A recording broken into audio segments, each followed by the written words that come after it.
देवभूमि तातीजा पर भोमे जी महाराज के इस मंदिर में मंच पर मेरे साथ विराजमान हैं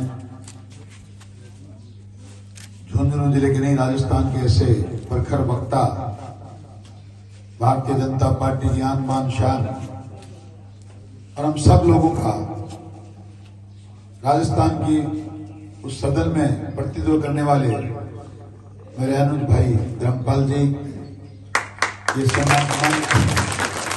मंच के समक्ष और हमारे प्रधान जी,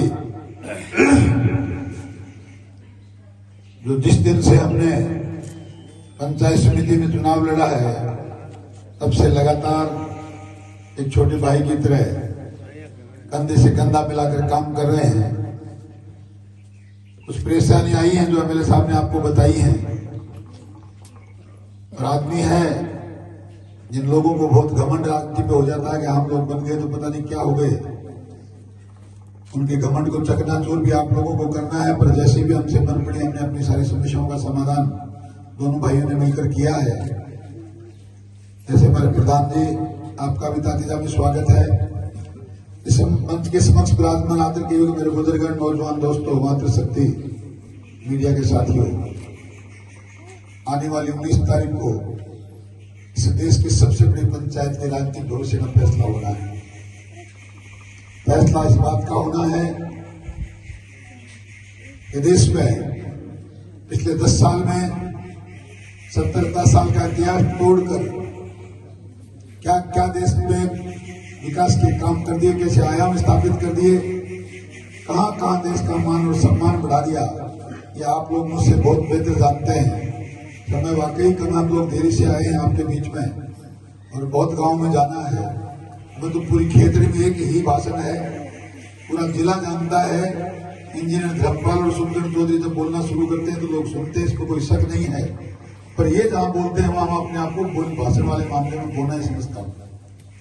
इसलिए मैं कोई ज्यादा लंबी बात तो उसमें कोई ये चलाने वाली और आज की बात नहीं, पूरा जिला जानता है, आप भी जानते हो कि जिस मंच पर इंजीनियर धर्मपाल जहां बोलता है वहां कोई दूसरा वक्ता कोई बहुत ढंग से बोल पाए, ऐसा होता नहीं। इसलिए मैं तो मेरे छोटे भाई को और आपको जनता को विश्वास दिलाना चाहता हूं, चढ़ा नहीं रहा, दिल में बैठा रहा हूं धीरे धीरे। मैं एक ही वादा करने के लिए आया हूं। मेरे अनुज ने मुझे कहा था खेती आने की जरूरत नहीं है, चेहरे से आपको जानते हैं, आपके नाम से जानते हैं, पड़ोसी हैं, और चलो एक चक्कर मार जाओ। और मैं खेती में चक्कर इसलिए मारने आया हूं कि काम इंसान को ऐसा करना चाहिए जिसको जिंदगी में लोग याद रखें। जो अभी भी आके गए हैं उन्होंने खेती को क्या तोहफा दिया, यह मेरे सामने आपको खूब बता दिया।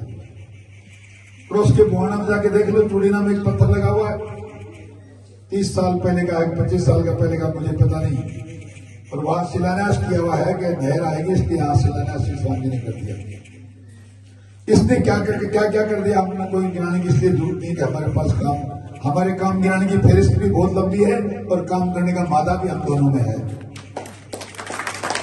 उस लोकसभा में और इस विधानसभा में तब तक दोनों भाई चैन की सांस लेंगे नहीं जब तक हमारा SSL प्रोजेक्ट वापस चालू नहीं होगा। ये मेरा भी सपना है, ये मेरा भी सपना है। मात्र क्षेत्र नहीं, उदयपुर के पता नहीं कितने हजारों हजारों परिवार यहाँ पेट पालते थे और किस प्रकार के यहाँ क्या रौनक थी। जहां MLA साहब का घर है वहां कभी लंदन जैसी रौनक हुआ करती थी। आज उस क्षेत्र में आते हैं तो वाकई बड़ा दिल पे दर्द होता है। और वो भी कब कर दिया, जब इसको बंद करने वाला महान नेता खुद खान मंत्री था। यानी प्रोजेक्ट को चालू करना और बंद करने की चाबी उनके पास थी। उस वक्त खेती को इतना बड़ा तोहफा दिया है, आप निश्चिंत रहें। न बहुत बड़ी राजनीति का शौक है, बन लिए भाई भी MLA बन लिया, मैं भी एक बार बन लिया, नेता नेता ही है। शौक मात्र ये है कि जनता के सामने कुछ उदाहरण प्रस्तुत करें। लोग ये कहें MLA इंजीनियर धर्मपाल जब MLA बना और उसका भाई जब यहाँ का सांसद बना, उस वक्त इन बड़े बड़े नेताओं का बंद किया हुआ प्रोजेक्ट वापस चालू हुआ। ये हमारा धर्म भी है, हमारा कर्म भी है, हमारा संकल्प भी है। और हम जिस पार्टी के सिपाही हैं उस पार्टी के लिए ये काम चालू करना कोई बहुत बड़ा काम नहीं। लाखों करोड़ों रुपए के प्रोजेक्ट रोजाना बना रहे। एक समय था जब रोजाना सुबह अखबार में आता था 1 लाख करोड़ का घोटाला, 2 लाख करोड़ का घोटाला, अखबार में कोई दिन खाली नहीं होता था। आज हर दिन आता है। 1 लाख करोड़ का सुपर एक्सप्रेस भी बन रहा है, जगह जगह एयरपोर्ट बन रहे हैं। 50 साल में 2014 से पहले इस देश में कोई व्यक्ति गंभीर बीमारी से ग्रसित हो जाए तो पंडित नेहरू का एक एम्स बनाया हुआ था दिल्ली में। बहुत बड़ी बड़ी बात कहते थे। हमारी सरकार ने एक एम्स बना दिया। 10 साल में 26 बना दिए। 26 डीजल पेट्रोल के भाव आपने कम कर दिए। गैस के सिलेंडर आपके सामने फ्री हो रहे। किसानों को 6 का 8,000 किया। चिंता मत करो, 4 तारीख की गिनती के बाद ये 8 के 12,000 रुपए साल के होने वाले हैं। आपको होशियारी यही करनी है कि एक बाप के 5 बेटे, जमीन भले 20 बीघा, 4-4 बीघा, 4-5 भाई कर लो तो 60,000 रुपए साल के मोदी देगा। ये इससे बड़ा तोहफा कोई हो नहीं सकता। अनगिनत काम है। एमएलए साहब ने विधानसभा चुनाव में आपको एक काम गिनाए हैं।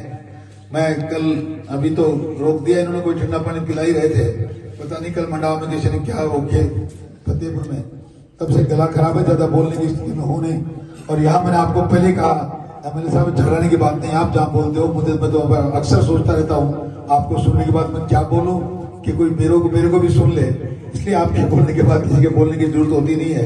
मेरा तो मात्र क्षेत्र के एक लक्ष्य है, इसको हम पूरा करना चाहते हैं। और मैं इस बात को भी जानता हूँ कि दिल में जज्बा, मैं कई बार सोचा करता था मैं किसान का बेटा हूं, मैं ये करूं, लेकिन एमएलए साहब को देखने के बाद मुझे लगता है कि भुजाएं बिल्कुल इतनी मजबूत हैं कि हम दोनों मिलकर जिस काम को करना चाहेंगे उसमें पक्का सफलता प्राप्त